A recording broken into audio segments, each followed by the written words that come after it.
It's another beautiful night. It's another wonderful, wonderful day that we are going to spend on AMS2, ladies and gentlemen. Welcome back to the ARL Vintage IMSA Championship. We're transported back to 2005 this week for a vintage Road America. Here it is circa 2005. If you're worried that the circuit's different and you gotta relearn it. No, it is the exact same. Basically, just a different lick of paint. Some more period-appropriate signage about the circuit is what we know and love. What we are used to, the 2.54 miles and 12 corners that make up Road Atlanta. Personal favorite of mine, honestly. It's up. It might be my very favorite circuit that is on the IMSA calendar, and possibly one of my favorite circuits that exists in the US. So I'm a bit excited. We are a few minutes into qualifying already. The format, for those of you who aren't familiar, is 20 minutes of qualifying, split 10. The first 10 for the GT1s, and the second for the LMP ones. Everybody showing up in there.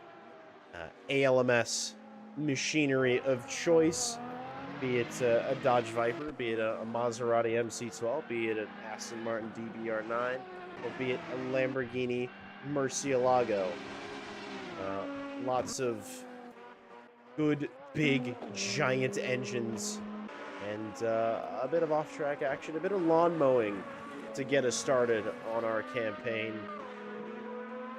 The only V12 lawnmower that comes from Italy that I know of, which, for those of you who aren't aware, Lamborghini also makes tractors, so, you know, look it up. A little bit. I'm really funny, it's basically what I'm trying to say. But it's good to be back on AMS2 after well, it sort of ended up being that I'm here every other week, just about. I'm a busy human being, and I was simply not able to make it home in time for the race last week, and I'm sure it was as enjoyable as ever. We are reaching the tail end of the season. This is the penultimate round, so championships could be decided here, at least in the LMP1 field, but I'm not actually sure. Maybe I'll have to do a bit of napkin math, but as it stands, about halfway into GT1 qualifying, it is Spiky Cactus who is on provisional pole. And you know what? The heck with it. We'll go for a little bit of an onboard lap with Mr. Pink Kush around Road Atlanta. It's not going well, I'll admit. So maybe we'll pick somebody else. I don't know. We'll give none other than Mr. Les Paul Session the spotlight for the lap around. Naturally, this is turn one. Road Atlanta is basically a commitment circuit. You got to commit to pretty much every corner if you want to find any amount of lap time. Turn one, the blind turn two. We're just through turn three now, fully into the S's section, which is turn four. All of this it makes up turn five. A lot of people I noticed going very wide on the exit, but Les Paul not doing that, though maybe getting a bit squirrely. That big 8-liter V10. A lot of torque. No traction control, no ABS, of course, in any of the machinery we're seeing here tonight. It's going up the hill a little wide, as it turns out, in turn 7. Down he goes, and unfortunately, into the barrier for him. So, probably a bit of repair, a bit of refuel, and not a lot of time, quite frankly, to get back out and do another lap. So, we shall see. Curiously, our current championship leader and overall fastest heck human being, Trangy's Designs, has not put in a lap time yet. A bit of invalidations coming through. But I'm sure when that first lap time comes down, it will most likely be a bit of a heater.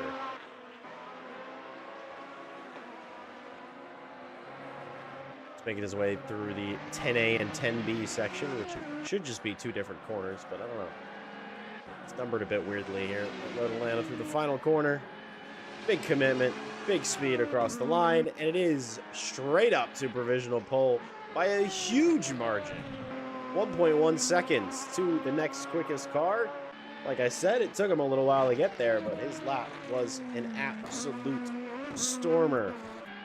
And the remaining car yet to settle out time is Mr. Octavian, who did not make it valid that time and will hopefully be looking to set their final lap. They got time for almost, no, it's 2 more laps, easily, comfortably, almost 3 more laps, in fact.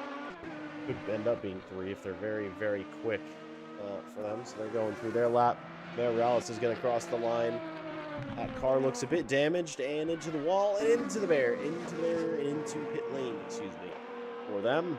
Very quickly, the sole remaining MC12 being powered by Crazy Mittens. Well, it's powered by a Ferrari V12, but, well, Ferrari Maserati V12, but powering Crazy Mittens is the MC12, or as my friend likes to call the MC Hammer. But currently 5th in qualifying with a little bit of time remaining. They'll have 1 more lap after this, and it's another mistake, just like what we saw that happened to Les Paul just a couple of laps ago. Running wide, running onto that curb. The lack of traction control isn't really going to save you. And that curb, I can say, is a lot more raised than it's a bit taller than the one we're used to. Drangy's Designs doesn't go any quicker, but pits from provisional pole. That's all they've got to do. And honestly, as it stands, it's all they need to do. Very big margin. Flores is getting ready to cross the line, take all of the exit as they're coming over the crest, and it isn't an improvement. They do have time for 1 more lap. Crazy Mittens is going to be next to cross the line, and it's into pit lane for Crazy Mittens. Doing a bit of entry practice before all's said and done. Pink Kush is coming through 10A and 10B. Spiky Cactus is coming across the line. It's not any closer to pole position, but 1 more chance for the mighty Viper to climb up.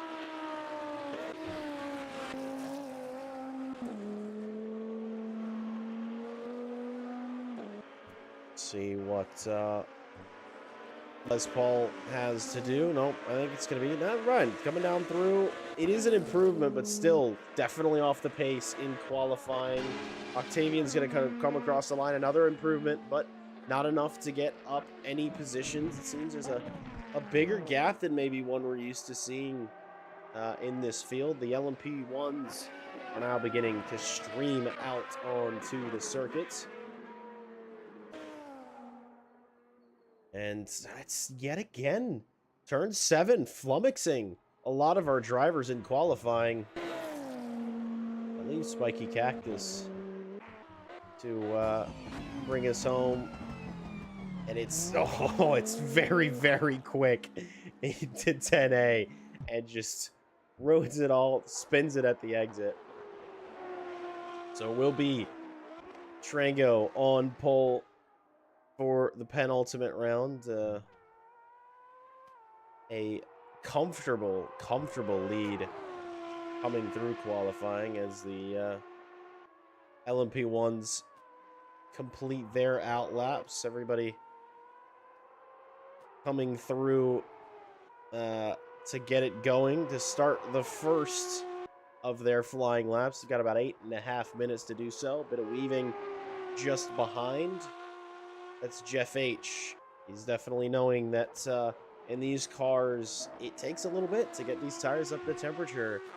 And you're really building for the first couple of laps, much like modern prototype machinery. You really can't go out there and just rinse it.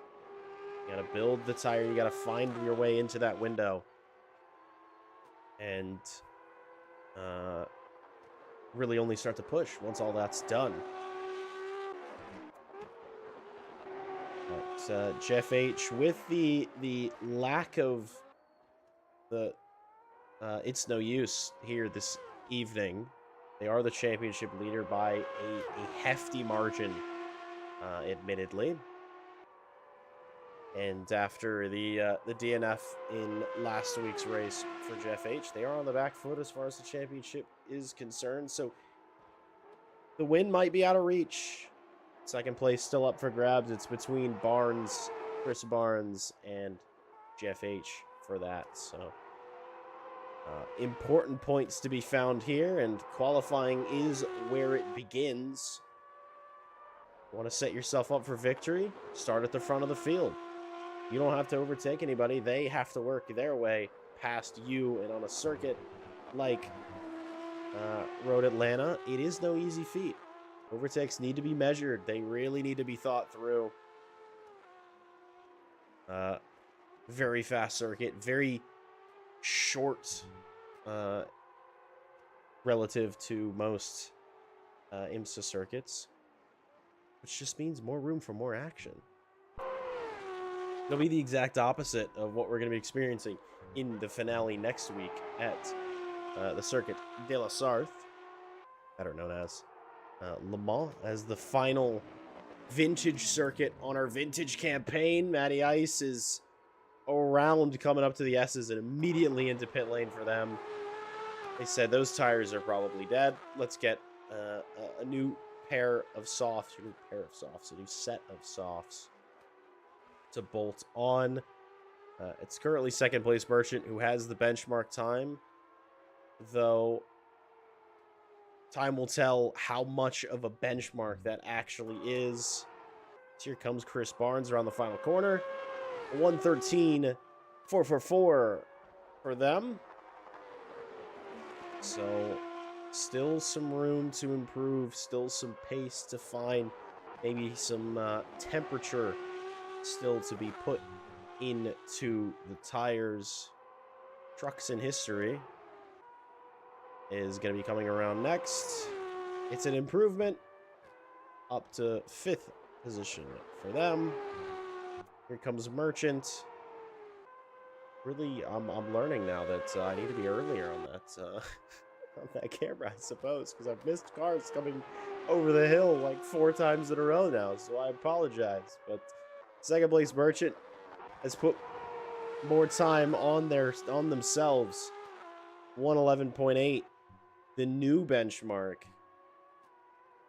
So a lot of room to find. I mean, if what we saw in the GT1 field is any going around at 5 there, really before you'd expect it to happen. Too much speed, too little grip. Chris Barnes across the line now. Minor improvement, but still a huge amount of time between themselves and second place Merchant. So Merchant is certainly not interested in being second best here today. Couple more times getting ready to be put down.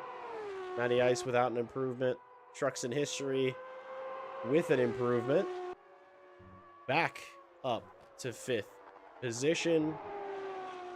About halfway through qualifying. A couple of drivers already in pit lane.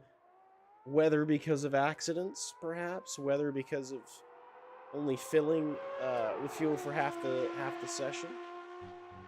And obviously, you can put on those fresh tires. You can take as many tires as you want out there. And with these different compounds that all the cars have, it's worth a bit to have the absolute freshest and most pristine rubber on the car. Here comes Jeff H. Is it an improvement? Is it closer to pole? There it is. A challenge being posed towards second place Merchant, and straight into pit lane for them. Kronos just came across the line. Wasn't much of an improvement, if any, but here's Matty Ice, who's going to be followed by Trucks in History and Zigzag Bruno, up to 4th for Matty Ice. Not an improvement for Trucks in History, so stays 7th or 6th, and Zigzag Bruno stays 7th. building up to those very, very quick laps. Hello. Welcome. Thank you. Yeah, no, unfortunately I wasn't gone this week. I've been last week I think I only did 2 streams, which is the first time I've only done 2 in a very long time. No, it's good to be back. Heck of a qualifying round, I gotta say. Nobody can touch you.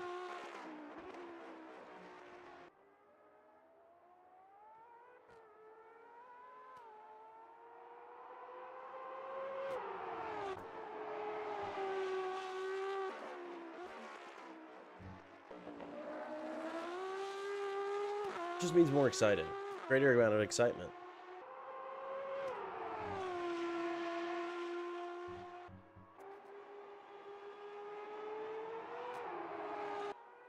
Ooh. Drama.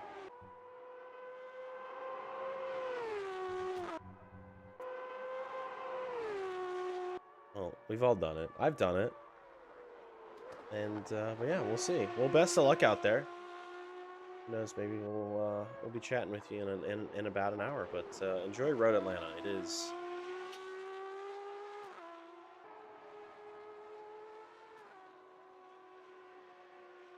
Well, sounds good. We'll talk to you then. But yeah, best of luck.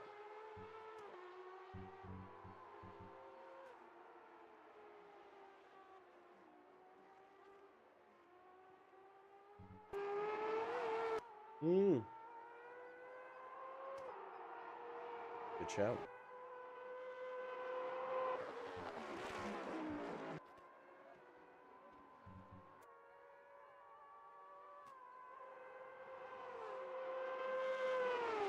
Yep. I mean, it seems like the LMP ones are really only getting like 3 laps out of their tires for qualifying. It's kind of surprised.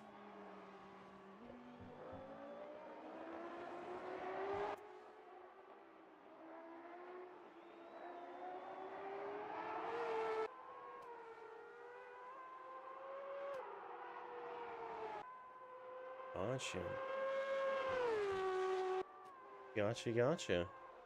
Well, certainly we'll talk to you in a little while. Don't kill your tires. Don't put your car into a barrier, and probably go pretty well. Yeah.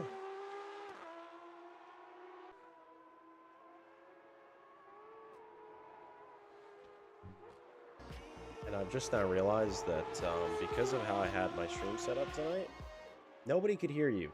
I've just now realized, so my apologies. Anyways, no, a fight's brewing, is what Trango's been saying. And we're wishing him the best. We'll catch you in a little while, so we'll right the wrongs. But indeed. Enjoy your race. Will do. Yeah, I forgot that I had everything set up so that I was alone. But the cameo from none other than Trangy's designs here, as qualifying's just getting wrapped up. Jeff H, his final attempt, but well, did he go pole? He did not. He's still off. Second place Merchant, a phenomenal lap, and I do see that 1 place grid penalty that Trango was talking about. So it is pole for second place Merchant. Jeff H in second, Kronos third, Christopher Barnes fourth, Matty Ice fifth, Trucks Industry sixth, Zigzag Bruno 7th in LMP1, and in LMP2, it's Spiky Cactus who takes the pole after the penalty. Trangy's Designs joins them on the front row. Pink Kush is in 3rd. K Flores is in 4th. Crazy Mittens 5th. Gaius Octavian in 6th. Mayorella 7th. And Les Paul Obsession 8th. I almost got through qualifying results for possibly the first time ever. So I'm a bit excited about that.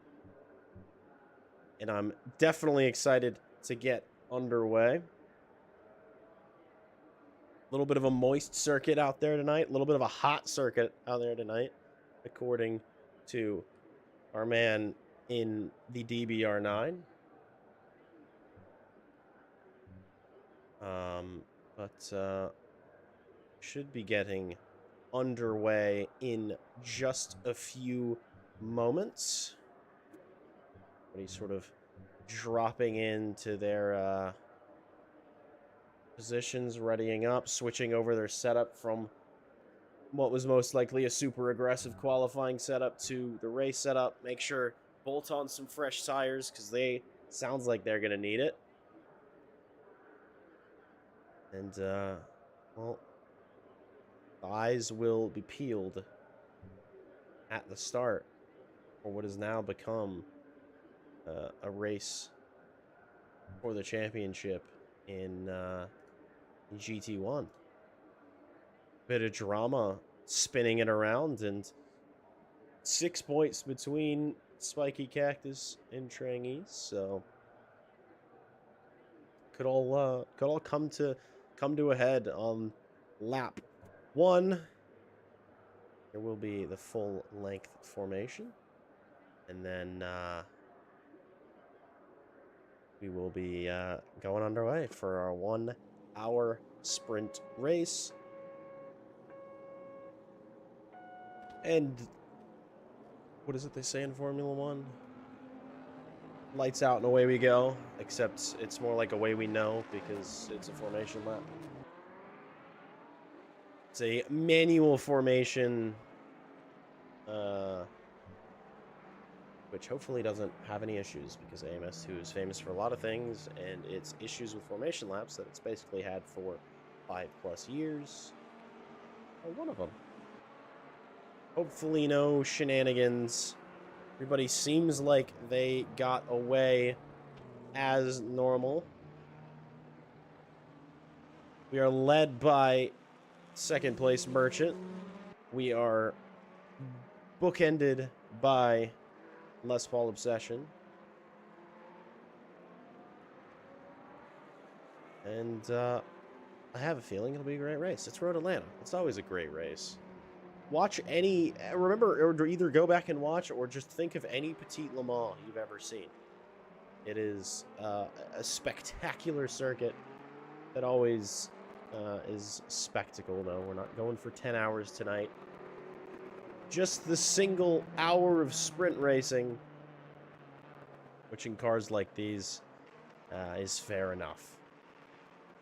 That is absolutely feat in and of itself, because these are not easy to drive. Lightweight, super powerful, lots of torque, no electronic assistance whatsoever. All about the drivers in the box. In fact, the GT1 field is just bookended by Vipers, which, for anybody who likes an absurdly large engine that came out of basically a tractor, good news. Final bit of warm-up for second place Merchant, and should be getting ready to go underway any moment, though not exactly gridded up in a way that I would be expecting. They're waiting for one final moment to, there they go. Now they're all doing it. Green flag is waved, and across the line goes second place Merchant for the start, and it's a really, really bad start for Jeff H. He immediately gets pipped at the beginning of this race, and through goes Kronos, and the GT1s should be getting underway now. It's a good start from the Viper at the front. We're 3 wide just in the background with Octavian on the outside, Mayor Reales on the inside. Les Paul trying to make his way up. We're getting close there. Les Paul backs out in his Viper. He says this race is not worth ending right now. We're playing it for the long game.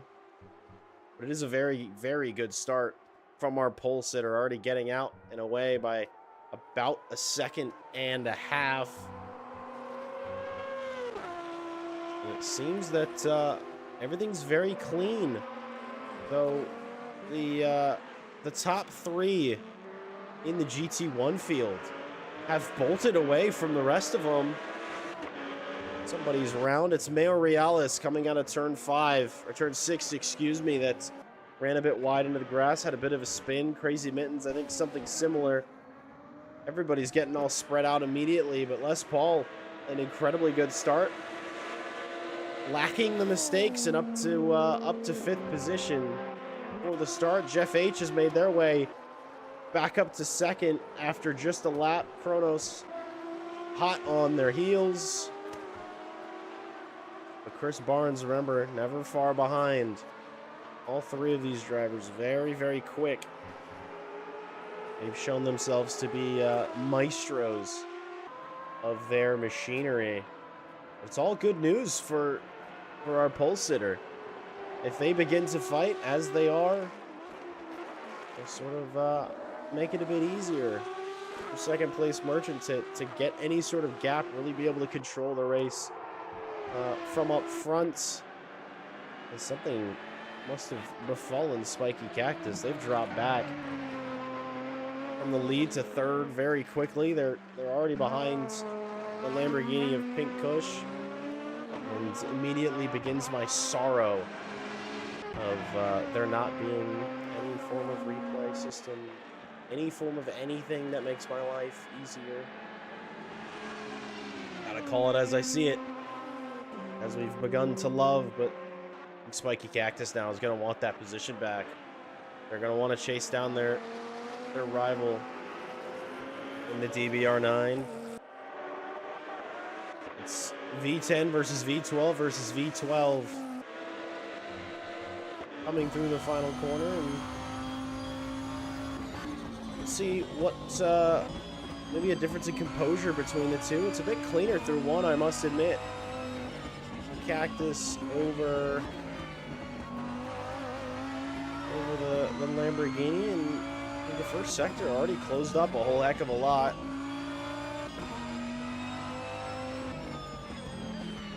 Coming to the end of the S's, turn 5. Sounds like both cars having to feather their throttle just a bit in order to keep it all on the island. Wide again, kind of for both of them through 6, and another very, very wide corner for Pink Kush, but both of them getting up onto that exit curb and really robbing themselves of the potential for greater speed.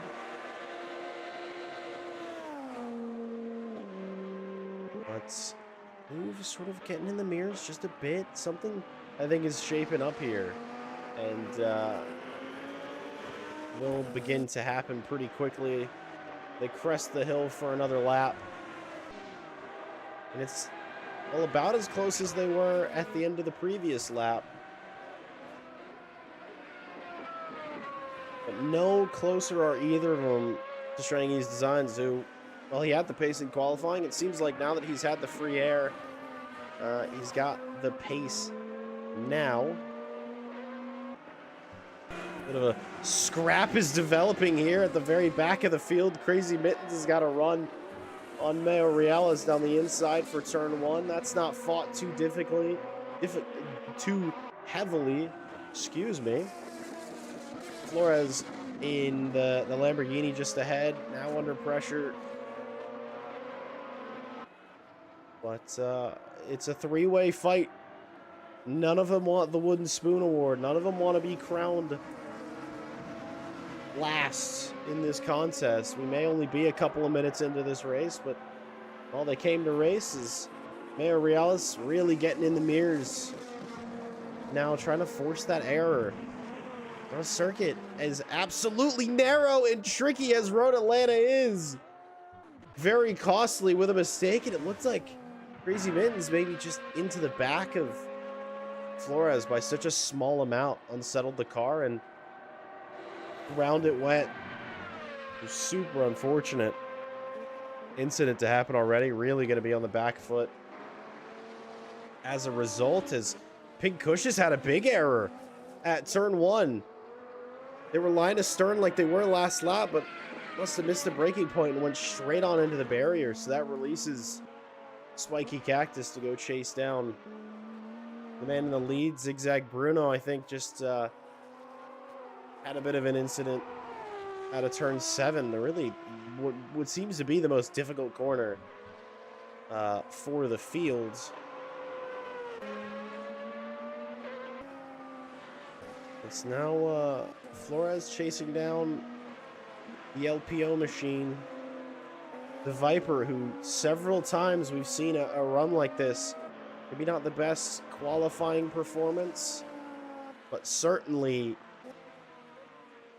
impressive moves in the race. So they can hold on to it. It will be a result, but they got two quick drivers behind them, so Les Paul and his Viper are going to have to work extra hard out here tonight. This is the fight for 5th place as Trucks in History and closing up to Matty Ice. Courage versus courage. Because as it turns out, it is the quickest LMP1 car by a fair margin. So most drivers electing to make the mid-season switch as they were allowed. So it's equal machinery and, a late move for Trucks in History, but not quite far enough alongside, but that shows intent for sure. But that lost him a bit of time off the back of Matty Ice, and we'll see how they look going into the first sector. A big puff of smoke, and that's Kronos, who's gone around just ahead of him. I think took too much of that apex curve coming into turn 3 and spun it round. So good news for the freebies for these two. Bad news for Kronos. They got plenty of time to fight back. There's always an opportunity.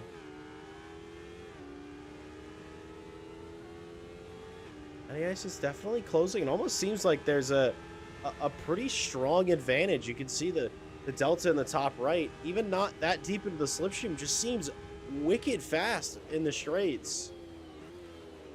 A difference in setup, perhaps. Sacrificing cornering stability for outright speed in a straight line, and well, we'll see which way it ends up going. Jeff H has found his way back onto the leader. It maybe took him a few laps after the iffy start, but our man, who's sort of known for running at the head of the field here in AMS2, coming back, considering the same. We'll see how it transpires. FH definitely a patient driver, more patient than I would be. For sure. So it's going to be a measured approach. It's going to be a well thought out move. Or it might just be sitting in the wheel tracks. You know, enjoying the whatever pace Second Place Merchant has. But I feel like with the temperatures, not going to want to do that. It's a really good way to ruin your tires, sitting in the dirty air of another driver. It's getting close and closer. They're coming onto the back of Pink Kush. The multi-class element might flummox Second Place Merchant a bit here. It kind of does. Pink Kush getting out of the way in a bit of an awkward way. And I think both drivers were caught out by it and didn't want to get caught in an incident. So they both sort of slowed down just a bit.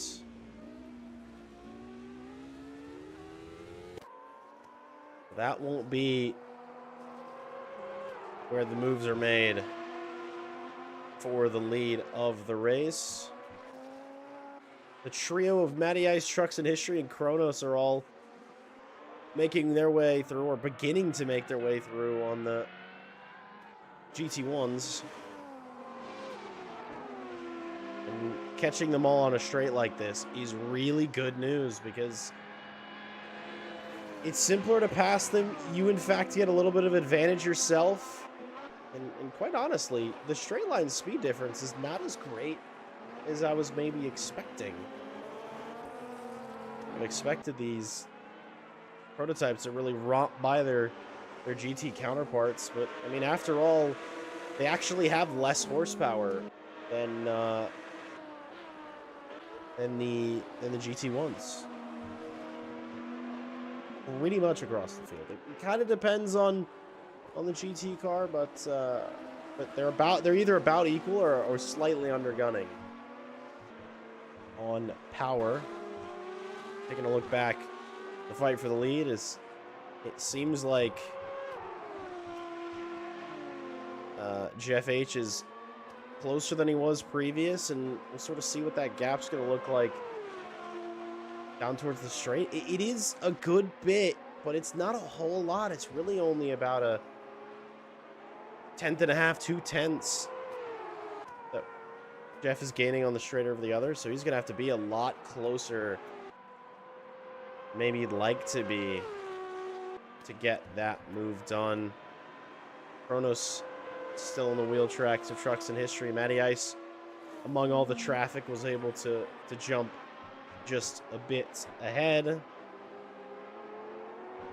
Story in GT1 is, well, Trango's measuring the pace, doing a solid job. Whatever befell Spiky Cactus at the beginning of the race meant that it ends up being a perhaps not as much effort as it would have been, but they seem to be about equal. But as it stands, it's about 6 or 7 seconds between the two, depending on the moment. There has not been more than a second between these two for the last couple of laps, and it does really seem like Jeff H is taking this one slow, taking this one gentle, playing it smart.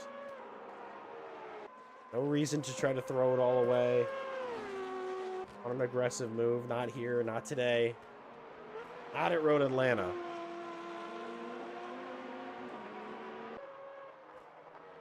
But there is no question the advantage that these two have on the rest of the field. Chris Barnes, the next fastest LMP1, 14 seconds behind this pair in the first sort of 12 minutes. Very, very impressive from these two, and they're almost ending up working together rather than working against each other. Back to the battle in GT1. Les Paul under pressure. He did lose a position to Mayo Reales, and unfortunately it looks like he's poised to lose one or two more if he can't hold off the Mighty Mercy and the Mighty Maserati that are behind. It really seems like that turn 5, that exit curb, which is kind of a no-brainer in modern machinery, you pretty much take that thing, you're almost skidding into the gravel. But it just seems like that these cars don't have the finesse, don't have the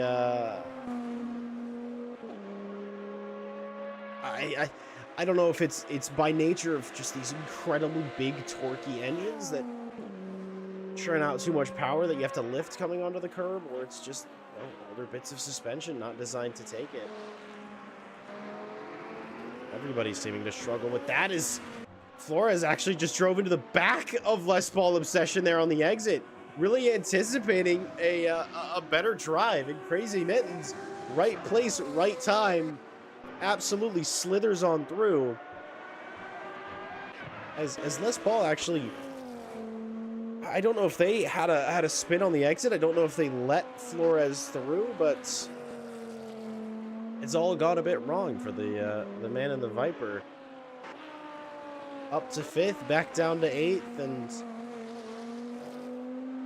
at the moment it seems that that's all there is to see.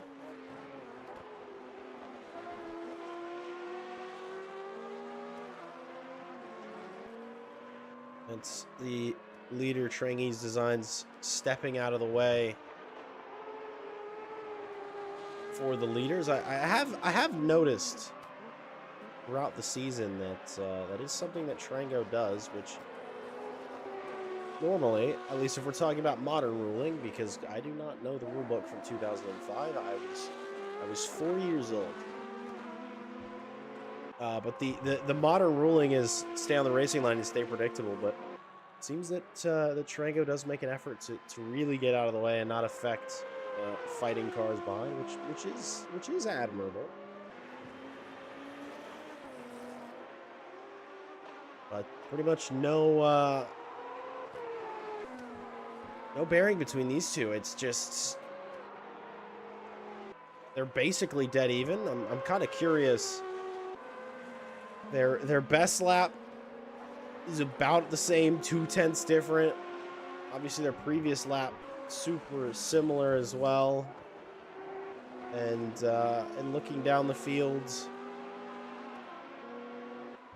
quite quick for Chinese designs, about a second quicker on their fastest lap. Though every lap is not a fast lap, especially if you're trying to take care of your tires. But definitely a statement for sure to be, late in the game and still have this much pace left in you. Saving it for the finale, I suppose. Saving it for the great race at Le Mans that will be next week. I suppose now's a good time to mention that there will be a special event upcoming here in ARL, specifically for AMS2, and that is the Indy 500.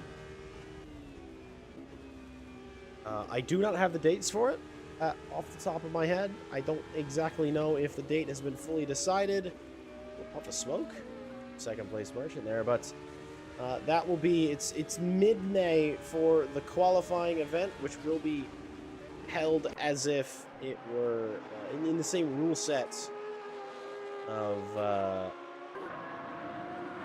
actual IndyCar oval races, which is based on average speed and not based on lap time.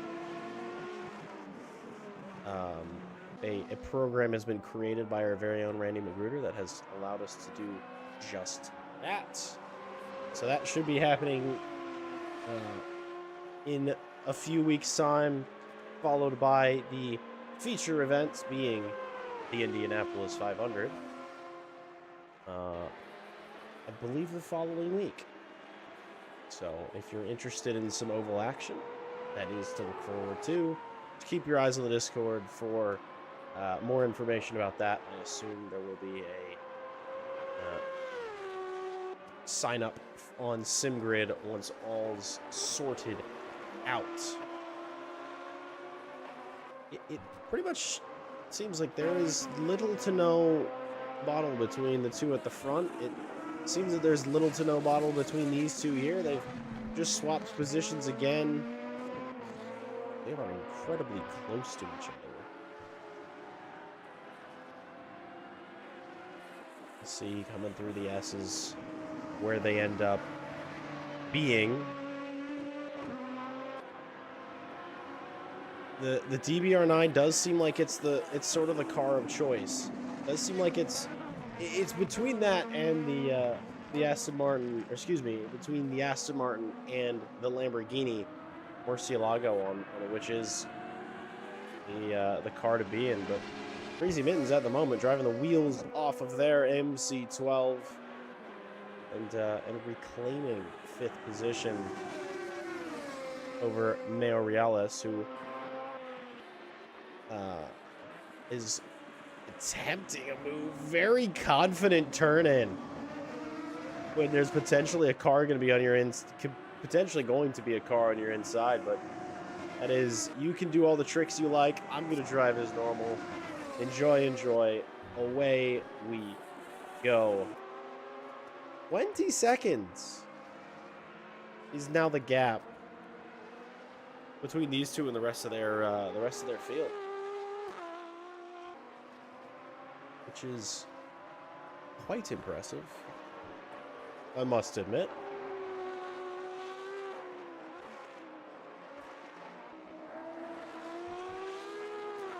Jeff H is, whether by choice or by pace, relegated to the wheel tracks.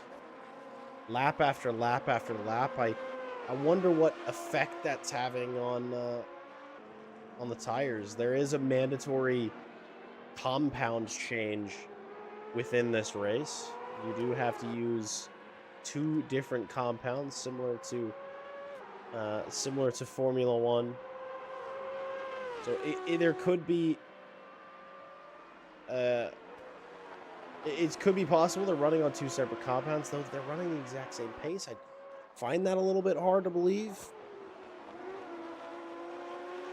But we'll see once the pit stops come through. Another bit of a micro lock for second place Merchant. So making mistakes, but none that are all that costly. Zigzag Bruno has actually got into the pit lane. Perhaps running on a set of tires that is just absolutely shredded. They decided they were going to stop now. Another off-circuit moment for Pink Kush, the driver that was up in second, and one mistake in turn 1 into the wall, damaged car. I think it's lent them to just have a tricky race. It's really all you can call that. It seems like these two are still scrapping in the midfield.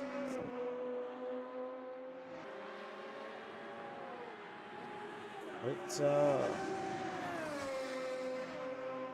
they're about even. 2 separate cars, 2 separate, I was gonna say 2 separate driving styles, but well, I know for sure that Mayo Reales is on a gamepad, and I would assume that Crazy Mittens is on a normal wheel and pedals, so to a sense, different driving, maybe not different driving style, maybe a different driving reality is a better way to describe it. That is not for position, ladies and gentlemen, this car behind. That is the leader in class, coming to lap in 22 minutes. Let's put a lap on what is now 6th position. I think finally a little bit of a mistake here from Jeff H. I know 1.2 seconds isn't a big margin, but that is the largest margin we've yet seen for well, pretty much this entire race. So something clearly happening, separating the pair just a bit. I guess now it will sort of be a good report how these tires are going mid-stint. Does Jeff H have the pace to catch back up and get within that second margin again?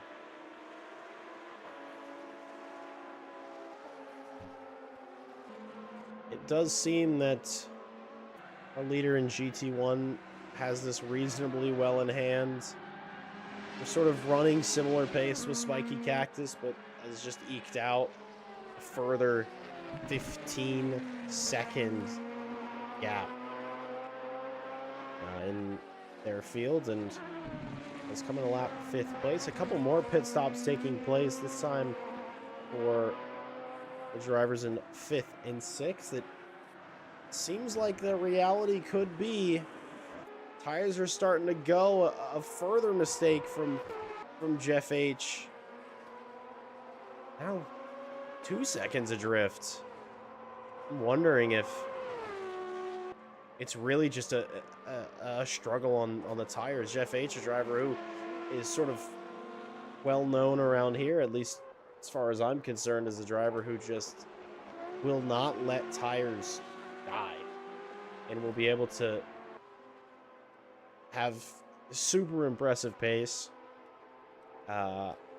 and still run tires longer than pretty much everyone else. So it seems like maybe the track conditions out this evening, the heat maybe getting the better of Jeffy Boy. It is seeming like now's the time to start pitting. We are nearing the half distance mark, which traditionally is when you will see everything start to play through. Traditionally, it is sim dependent. I'd say pretty much every sim besides LMU, you're really seeing in sprint races. If you have to stop, you kind of do it at the halfway point, and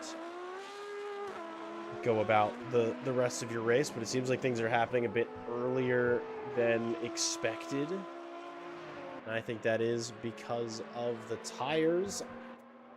Second place Merchant is without a rear wing, a huge incident in Sector 1. Something must have happened through the S's. I know that there's the car of Gaius Octavian that was there. I'm wondering if it was maybe a miscommunication in traffic, if it was a mistake on their own, but that's huge for the outlook of this race for Jeff H. It's really going to put them in a position to take it home. No longer relegated to be in the wheel tracks, but second place Merchant is almost certainly going to be going down pit lane this lap. It is a bit difficult to drive without a rear wing, I will admit, as through the grass they go through 10B, eating the track cut and going down pit lane. I was a bit worried. Possible speeding violation impending, though. Take a look at that once we come out, but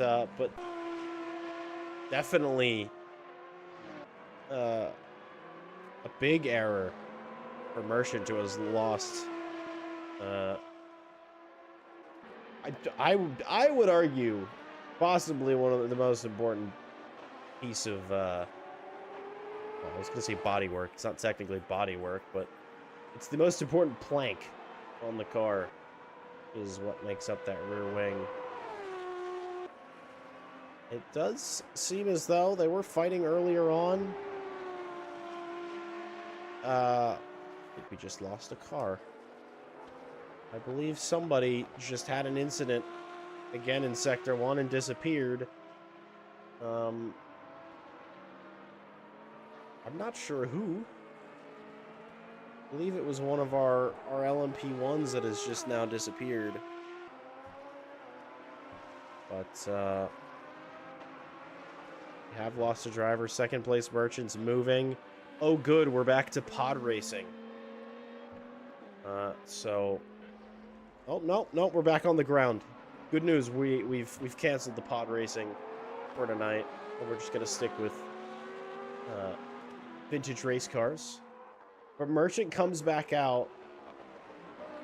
Admittedly, not as long of a stop as I might have been expecting.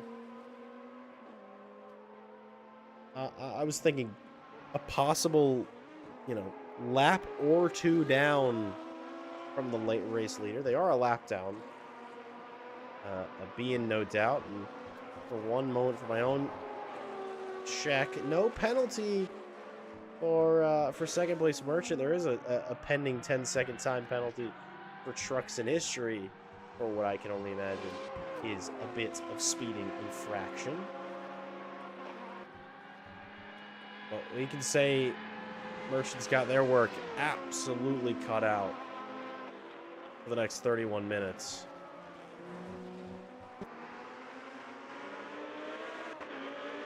As it seems that Flores is going to be pitting this lap.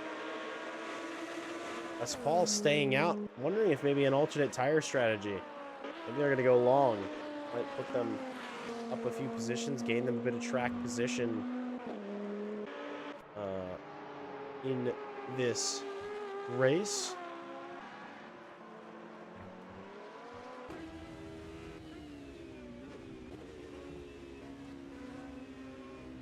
A tale as old as time, I do have to admit, for Jeff H, sometimes you don't have to be the quickest driver on circuit. But if you're the one that makes less mistakes than the other guy, it absolutely can come good.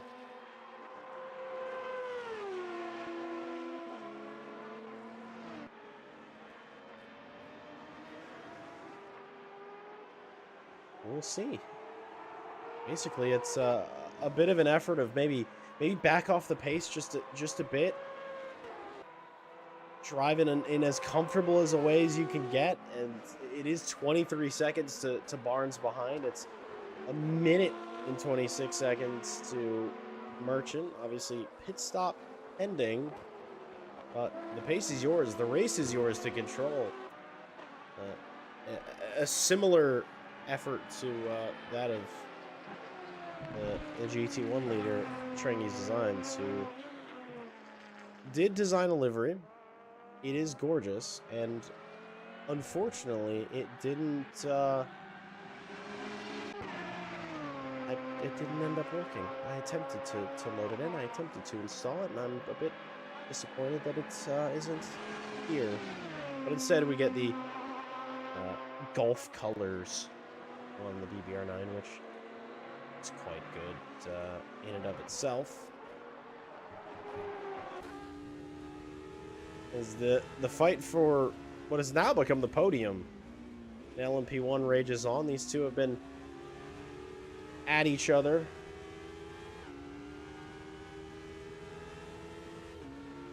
for, well, several laps now. Almost a carbon copy of what we saw with Jeff H's second place Merchant, where it's just driving in the wheel tracks of each other and waiting for an opportunity, playing the long game.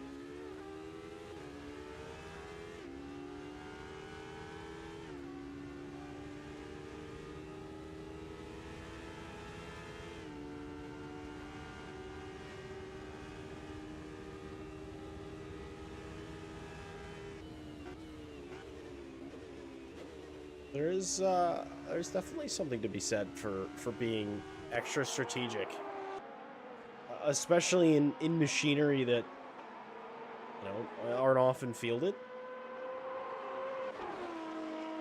I think it's a fair assumption to say that this is really the first time that probably all of these drivers have really driven this car in earnest. Has been this championship. So not everyone sort of knowing the limit, having to work a bit harder to find it, and knowing that maybe going wheel to wheel is maybe not the best decision. Something, bit of a mistake for Jeff H that last lap.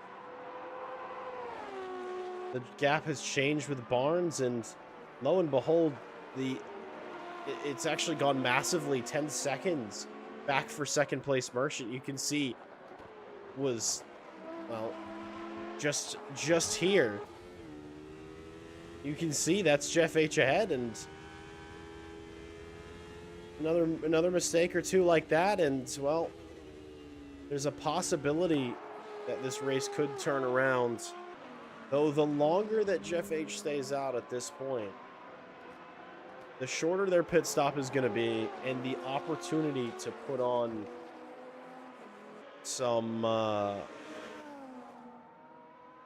maybe a softer compound. Maybe the hard is on right now. Maybe a medium was the plan, but you go long enough, perhaps a soft, though it did seem like the soft tire didn't last long, granted, given what we saw in qualifying.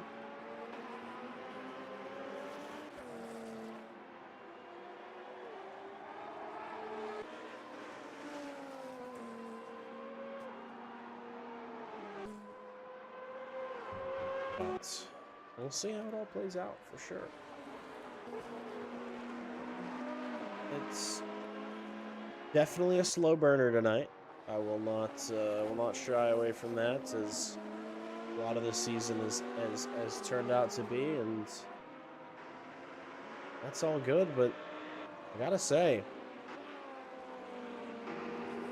the the gall, dare we call it, for second place Merchant to say, hey man, I may be a lap down. You do have to take a pit stop, but I have the speed to unlap myself. Comes into the back of Jeff H, possibly causing damage for both of them. But Merchant saying, hey man, I want my lap back. He's gonna do it on the brakes into the chicane. It's not fought by Jeff H. They're thinking they're still in control of this race. Merchant gonna take every opportunity to try to catch up, make up any ground, scrabble, and claw their way back within spinning distance. The race is not over. It is not over till the checkered flag is waved. There is always an opportunity, especially when the pace that is in hand right now is as good as it is. We're into the last 25 minutes. A couple of cars still have not taken their pit stops. Notably, I think at this point, the top four in the LMP1 field all have not taken a stop.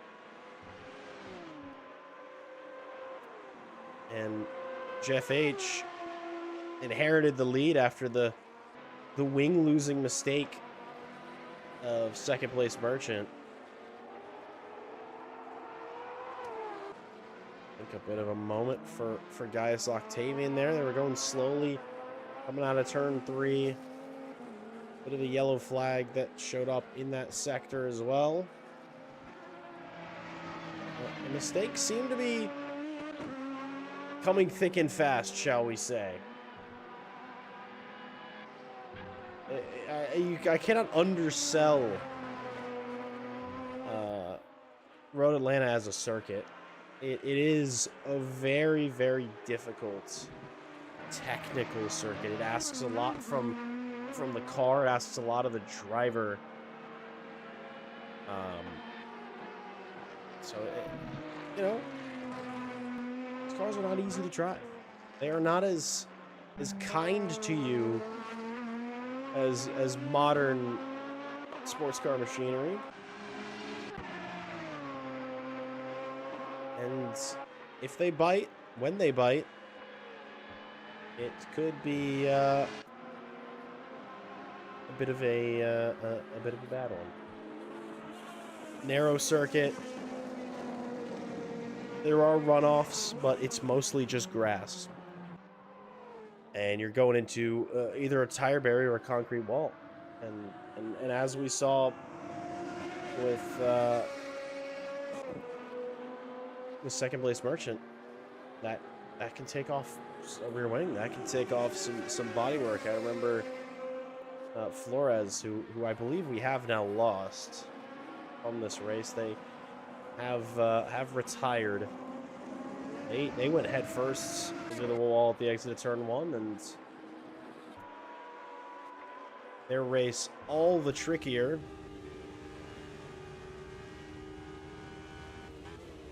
It does seem that at some point Matty Ice has gotten ahead of Kronos, and Kronos now working incredibly hard to come back. There's Matty Ice into pit lane, as well as Chris Barnes coming in now. They made it almost full 40 minutes in before they felt the need to pit. Mayor Reales is in the wall at turn 1, a absolutely stoved in Aston. That's going to be a long in-lap. That's going to be a mighty repair bill, as they're just scrambling to stay out of the way. Jeff H is now in pit lane. So we'll see how close second place Merchant is able to get. They're coming through the S's now, and a bit of traffic on the exit, but still going hell for leather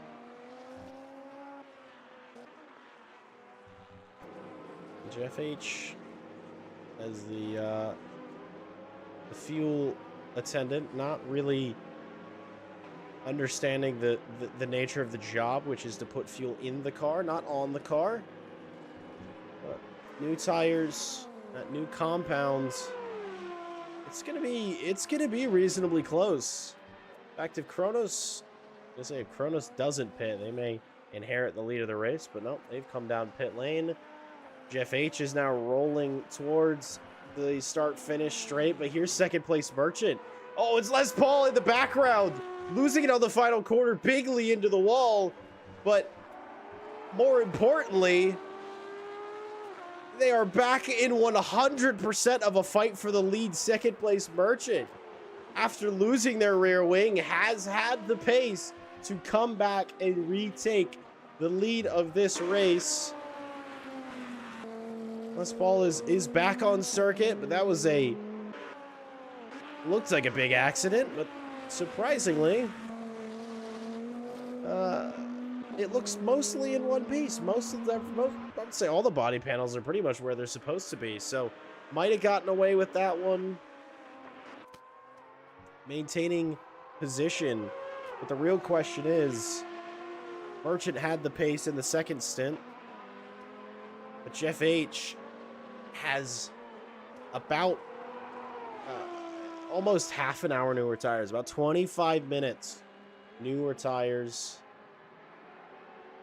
You know, that's about 12 laps newer.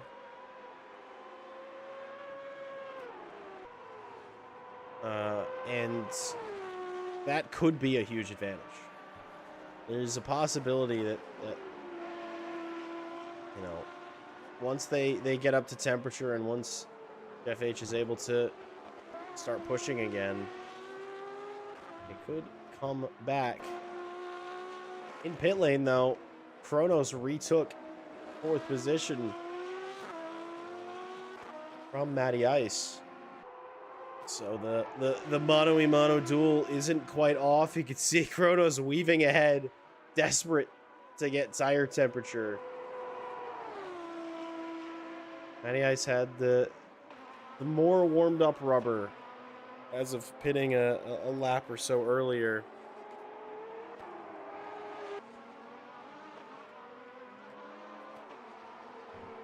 So two possibly impending battles in the LMP1 field. Trangi's Designs is, well, he's got this one in hand, shall we say. Jumped in, you know, very humbly after qualifying, though, you know, most of you didn't hear him, but that's my fault. I'm a bit more out of practice than I usually am, quite frankly. But, you know, was a bit worried. Said that there might be a fight on with Spiky Cactus, but it's been a perfect drive so far. Has meant that pretty much a lap has been put on. A lap has been put on to Spiky Cactus. So immense drive there. It does seem now that Jeff H, now that he's got a bit of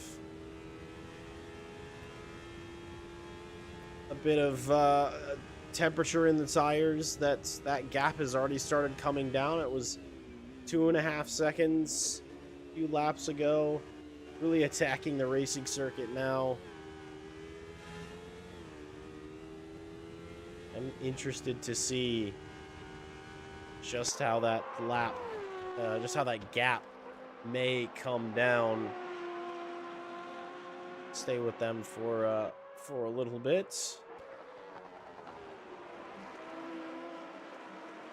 Pushing a second place Merchant into the grass a little bit briefly in sector 1. I think costing a bit of time. Another couple of tenths. It's fine margins between the pair, and to look at their previous lap, about 2.5 tenths the way of Jeff H, and That's good news. He's got 16 minutes to make this move and may need all 16. Seems like he has the pace to catch up, but does he have the pace? Does he have the ability? I know he's got the ability, but will it work out in such a way that he can overtake? As we saw earlier in this race, the reality of getting stuck behind Merchant is very real. Merchant, though, on an absolutely stellar drive. I thought it was game over when there was a missing rear wing, but bolted on a new one, took a new set of tires, and has absolutely been driving this circuit like a stabbed rat. Tragie's designs, I think, finally in for their pit stop, quite frankly. But I could have sworn they pitted earlier on. Maybe they didn't. I don't know. There's a possibility that they went 45 minutes into this race without needing a stop.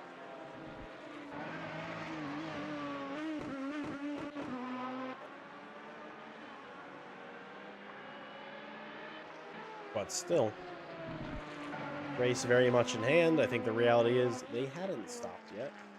My claim that they were driving on pace to lap Spiky Cactus was a little bit untrue. But it is a race in hand.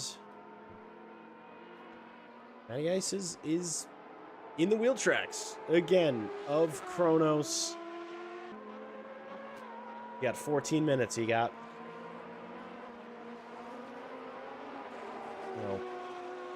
nine laps to go. Thereabouts in this campaign. You're close on the exit of turn 7. We'll see what it looks like coming down to the chicane of turn 10. A little bit of movement from Kronos. It could be a late braking maneuver. Just not quite there. Not quite confident enough on the brakes. Wasn't close enough to really send it. But the gauntlet has been laid. That is a statement of, hey, I'm coming for you.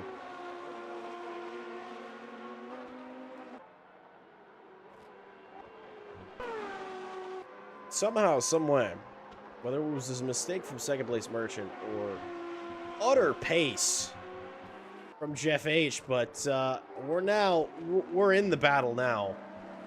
4/10 is the fight between the pair. Less than that now. I'm starting to think that if Jeff H really stays close here out of 5, that perhaps a move down into turn 6 if Jeff's feeling brave, though. Best opportunity. You wait after the end of the long straight towards 10A and 10B. So I call it a straight, though it isn't. Variably, there are 2 corners on this straight. 2 kinks, as it were. Some defensive movement. Bit of a weave from second place Merchant. He's not going to give this one up easily. It does seem that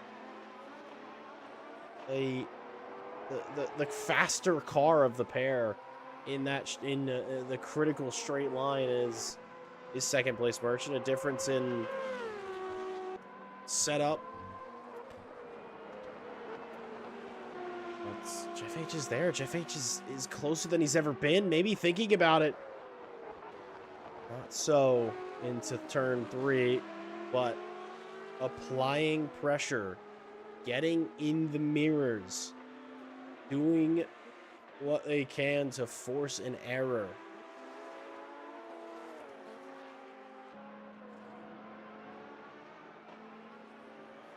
"11 minutes remain.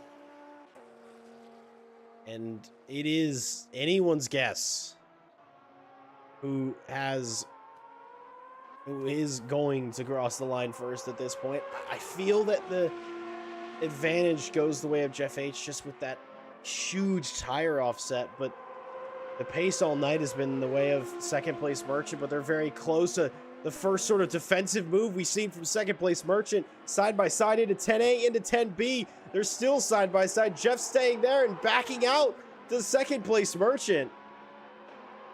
Didn't have the grip, didn't have the confidence to stay with him, wasn't able to do it. And through goes Jeff H. He's got 10 minutes to pull away, 10 minutes to defend, 10 minutes to not make a mistake. And victory just might be theirs.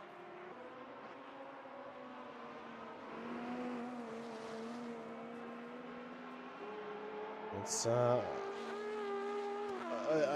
championship drive from both of them, though they are not in a position to win it at the moment. Interestingly enough, it's no use. The driver that's just been unbelievably fast in these cars has a pretty much a one race advantage on both of them. But it's 20 points that separates Jeff H and second place Merchant for third, and 18 points that separates Jeff H and Chris Barnes for second. The advantage of winning a race here is 14 extra points. So it is a big margin.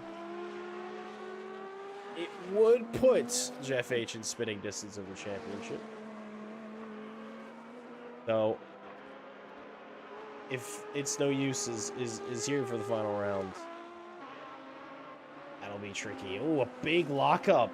And I think a bit of a bounce into the wall interest for second place Merchant. And oh, he's going around. He's over pushing the car. He's done too much. He was onto the interior wall coming out of turn 1 and into turn 2. The engine cover's up in the air. And that car is in worse shape than it was about 30 minutes ago.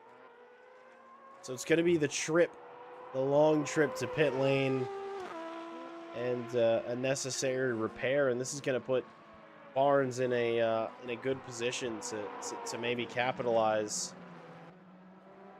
as Gaius Octavian slowly but surely, but absolutely assuredly, has been catching Crazy Mittens for what will be a podium fight. A move from Crazy Mittens forces a lift out of Octavian. No move on the brakes this time.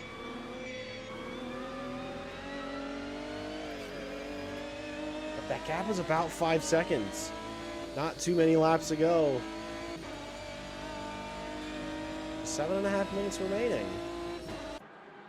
There is hope to step onto the podium for the Aston Martin.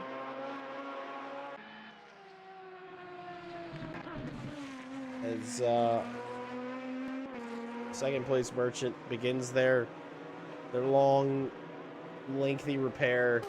Barnes retakes second. A sigh of relief. A heavy sigh of relief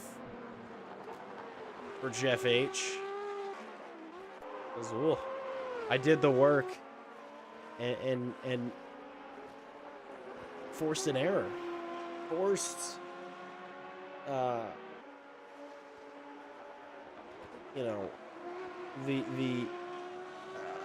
forced the second place Merchant to have to push so hard, too hard.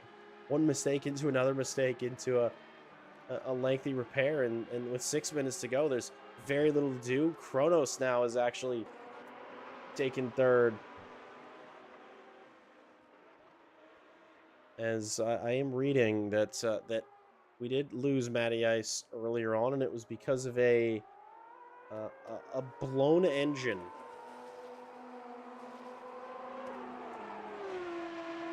and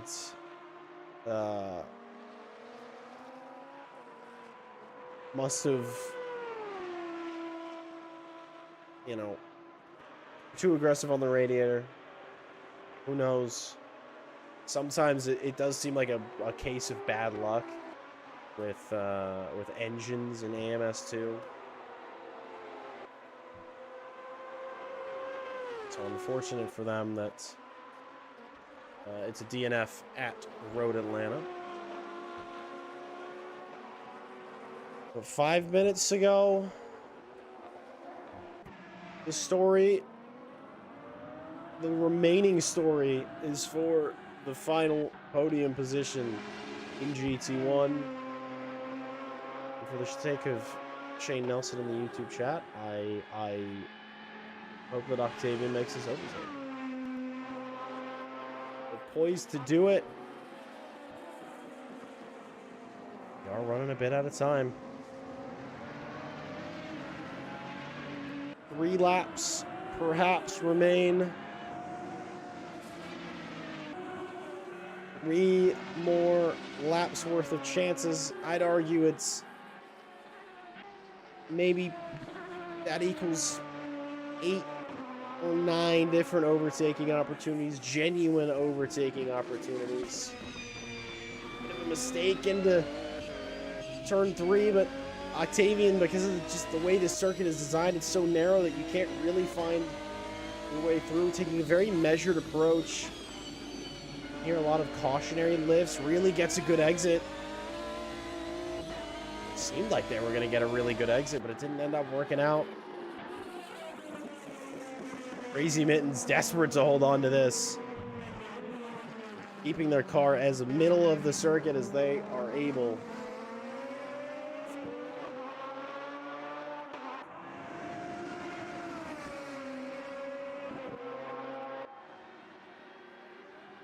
But Trengy's now with the best seat in the house. It's Octavian, I think he's going to go for it into the brakes for 10A, and not as heavily defended as I was really expecting. Crazy Mittens was doing a lot of defensive work and maybe wasn't expecting the run that Octavian had, and down the inside for them, up onto the podium for sure. As we're on our, this now should be the 3rd to last lap, because I do believe it is +1 laps out there. So an hour plus 1 lap. Things I should know by now, but oh, into the back goes Crazy Mittens and Octavian, who was a bit offline because of letting train go through, and it's been a surprising amount of that tonight. A lot of nose to tail at corner exits. You know, speed differential and maybe a bit of lack of awareness, but doesn't quite seem like the fight is over. Does the mighty Maserati have the legs in a straight line? It doesn't really look like it. It's close, but not close enough this time. Oh, but really, really late on the brakes, diving to the inside, but Octavian not backing out. A little bit of argy-bargy between the two coming over the hill. It leads into the grass, but held on by Crazy Mittens. Sort of hit the brakes, started letting go of the brakes mid-corner, racing to the apex for Mittens, but it is absolutely ferocious racing out there. The contact last lap, there's a possibility as Octavian goes around, there's a possibility that that car was a bit compromised on the rear because of a bit of damage, and Octavian's around and through goes Crazy Mittens. So it was a valiant effort, but as it stands, 4th is the best they can do for the moment.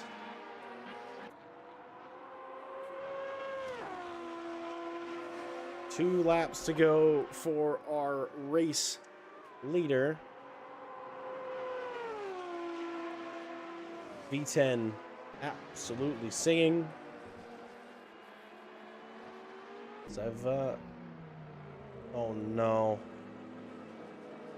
It's gone from bad to worse for second place Merchant, as I think it's going to be maybe pulling over.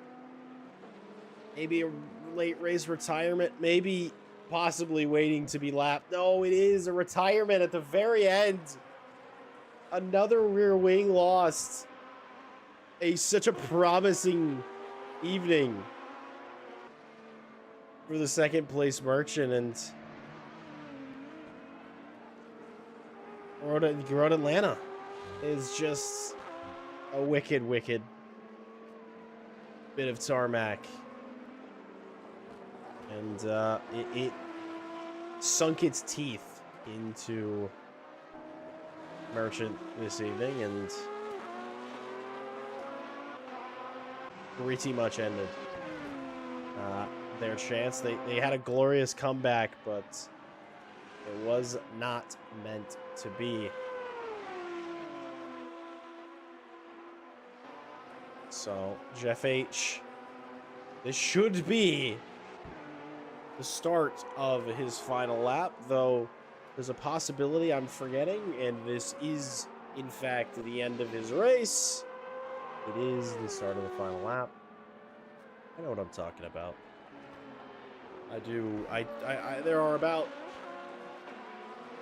a minimum 5 different racing series that I'm commentating on any given week. I don't write things down as much as I should, so I forget. All the little different intricacies, but well, both your leaders are on screen as Trango takes, shall we say, an aggressive bit of avoidance for Jeff H coming up behind. I think it's just an innocuous mistake, but we'll chalk it up as a bit of intentionality, as they're going to get to cross the line mostly one after another. A couple more corners for the pair who have made the least mistakes tonight, driven a race worthy of champagne, worthy of the top step, as it is, because here comes Jeff H., the penultimate round at Road America. He does take victory from the jaws of certain defeat. Here comes Trangy's Designs to do the same. A stellar race. A possibility of a fight, but not so. Crazy Mittens has crossed the line. Spiky Cactus. What feels like a world away is coming to finish in second. Chris Barnes. Second place is going to be for them. Hey, don't make mistakes and drive it clean, and some good old freebies might just be yours. I believe Mayo Reales has crossed the line. Spiky Cactus comes through now for best of the rest in GT1. It's only Viper of Les Paul Obsession who's going to finish in the top 5 here tonight, and possibly Zigzag Bruno to get their good. One more corner for a top 5 in the LMP1s. Yes, indeed. That is the end of the race. I'm going to read through these super fast because I know it always goes away very quickly. But Jeff H took victory, followed by Christopher Barnes in second, Kronos in third, Trucks in History fourth, Zigzag Bruno fifth, second place Merchant. He finished 6th in the LMP2, but 8th overall. The LMP1s, excuse me. Trangy's Designs, victory in the GT1 field. Spiky Cactus finished 2nd. Crazy Mittens 3rd. Gaius Octavian, a heartbreaking 4th from what could have been a podium finish. Les Ball Obsession in 5th. Mario Reales in 6th. Well, close enough. That was all of our race finishers. And as punctual as ever, the man himself have unmuted you this time. I promise. Welcome to the box for the second time, but really the first time. The first time I was meant to, be in the here. first time that they can hear everything you're saying. How about that? You're welcome. You're welcome anytime. I get lonely in here. No, it's all good. I'm sure you do. But no, we'll start with you. Not as much of a fight as maybe you were amping up there tonight, but a supremely measured drive, of course. And you know, how are you? I feel like Road America is a pretty divisive circuit. I love it. Possibly my favorite American circuit ever of all time. But I'm also a glutton for punishment. But I don't know. How do you feel about Road America? I think you meant Road Atlanta. I did mean Road Atlanta. But I've been calling it Road America all night, I fear. But yes, Road Atlanta. But yeah, I love Road Atlanta. We raced here in Porsche Cups and modern GT3s, and both times I did really well in those respective categories. After Spikey's form last week, I was really expecting maybe like a off qualifying, and then he would kind of come up in the race.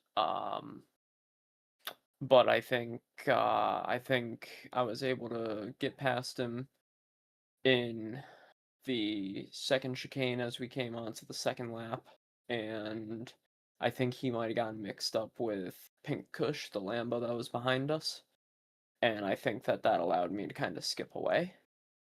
And for a while there at the start, I was on hards, and I kind of just modulated the gap the best I could.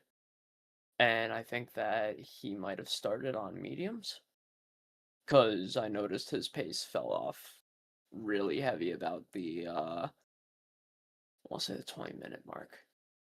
So I think that he went medium to hard, I went hard to medium. And the overlap that I did with the hard stint, I think just grew that lead. As I was still running you were the fast times. You were the longest. You had the longest first stint of anyone on the field, just about 45 minutes.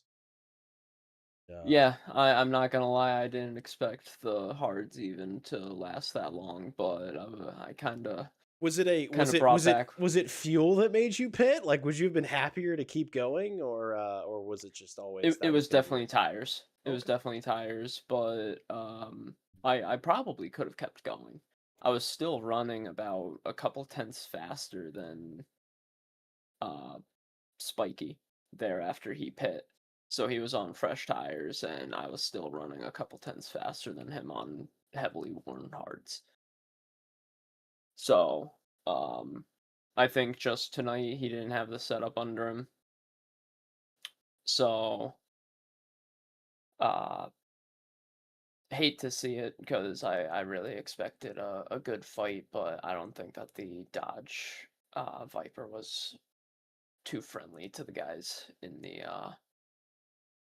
It didn't seem like it was good at all over any curbs at all, which is unfortunate at Road Atlanta because there's lots of them and lots of time to be made up. Yes, for sure. Yeah, you can avoid them, but one of them nearly cost me everything had I not pitched the car sideways in the sand, because I would have went head first into the wall, literally last lap.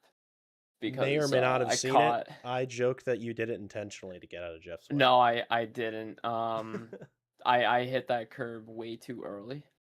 The whole race, I hit that curb maybe 2 feet later, and it never did anything. And then that one time I hit it right as it started, and it just tossed the car. So really lucky that didn't end up in the wall.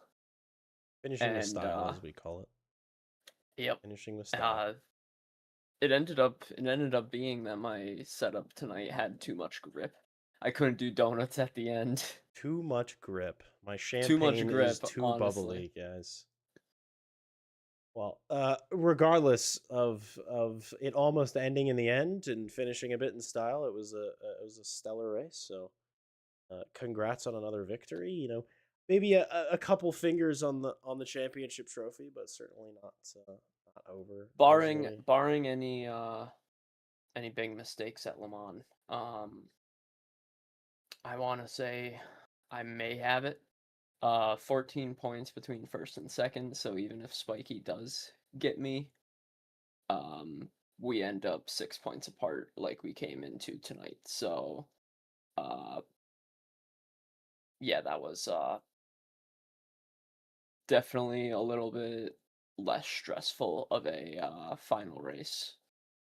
But the pressure is still on, and it's not over until it's over. So we'll see what comes of it next week. Of course. And then next week, I finish this season, possibly with a championship, and then literally the Saturday after I head to Aruba. So maybe Oh, a maybe I was gonna celebratory say. vacation.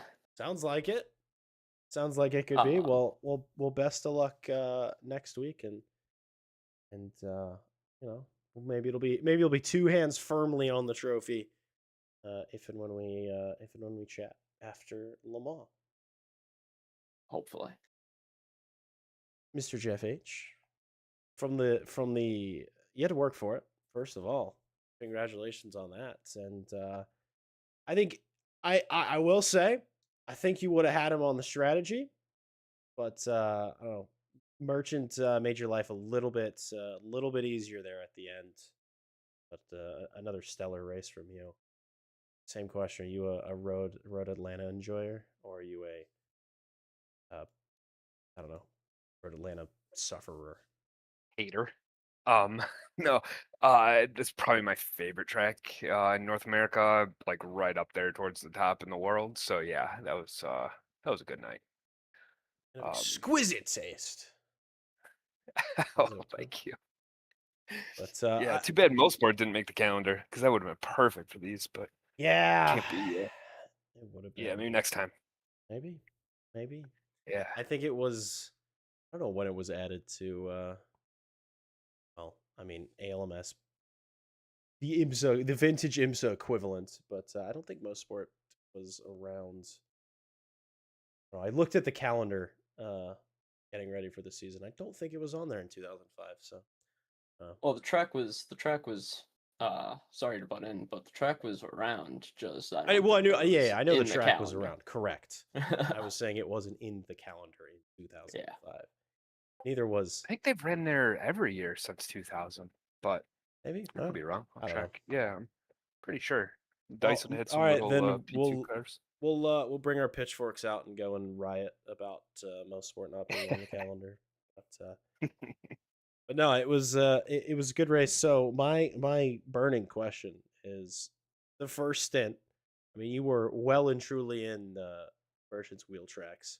Was that you were just sort of happy and fine to be there and play the long game, or were you just not able to close up enough to go for a move?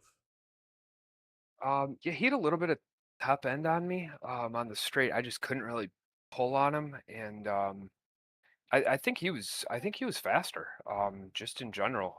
In clean air, he could pull a little bit of a gap, but he seemed to get caught behind traffic every single time he went through the S's. He lost so much time, he couldn't catch a single breakthrough there. So that really kept me in it. Um, every single time we get to the S's, he get caught behind somebody. Um, but yeah, then he had that spin, and somehow he caught up again, even after getting that repaired, and had the lead after the pit stops. But I had a lot fresher tires, and he had another accident or two, I think. But I think if he didn't have that first accident, I think he might have had me. A pretty good chance, I think.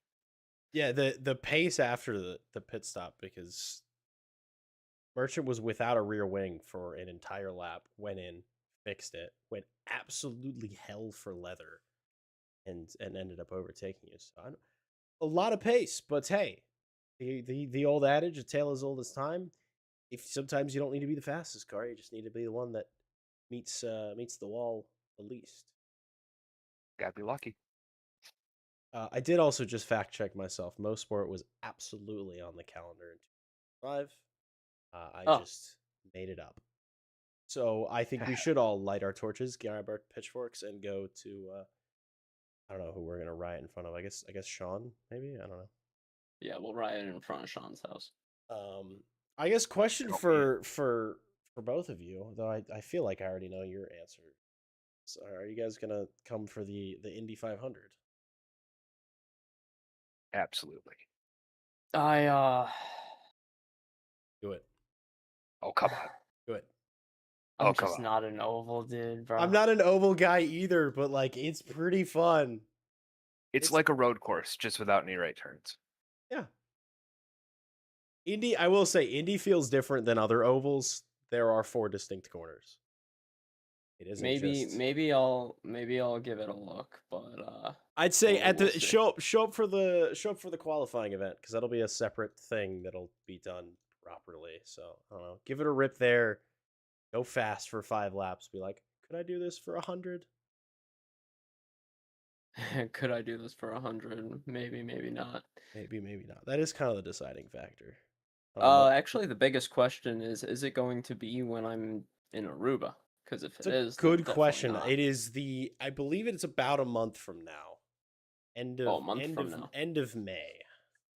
I think Okay. qualifying will be the middle of the month, and the actual feature event. Okay, we will see. Because if it's middle of the month, I may be in Aruba. If it's end of the month, we'll see. Because I'm graduating on the 29th, so I might be partying, and I might Fair enough. might not be in the best spot. Turning left might be still too big of an ask. Yeah, probably. Well, for both of you, congrats on some more victories and best of luck in the finale. You are in mathematical contention, Mr. Jeffy Boy. Technically, I think bar a I'm not gonna wish a DNF or a no show on It's No Use, but barring that, he might be able to do it. I think he has the championship with the drop round, I think. He does not. You could Really? win it by 10 points if after winning this race tonight, and then there is a no show or a DNF, you can have it by 10 points because it's 50 points for winning the race. Well, don't tell him that, all right? I will not. It's unfortunate that technically everybody can know that now. We're not live or anything, so it's fine. But no, best of luck to both of you. Perhaps I'll be speaking to you this time next week. Maybe there will be a championship in one or both of your hands, but we shall see. Thank you, of course, for racing tonight and all that good stuff. So I appreciate you guys. Thanks so much for the broadcast. Look forward to watching it back tomorrow. Yes, sir. Same. Well, ladies and gentlemen, that is going to be all for me for tonight. Hoping for a bit of a barn burner finale next week at the Circuit de la Sarthe, where the vintage IMSA, otherwise known as ALMS, comes to a head.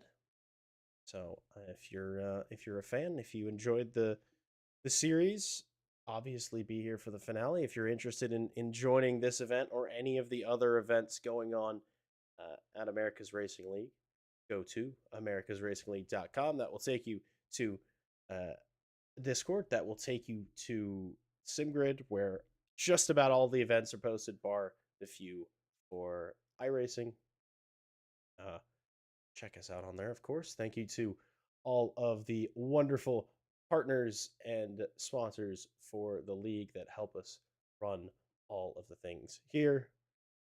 Be good to yourselves. have a wonderful and safe rest of your week. And I look forward to seeing you all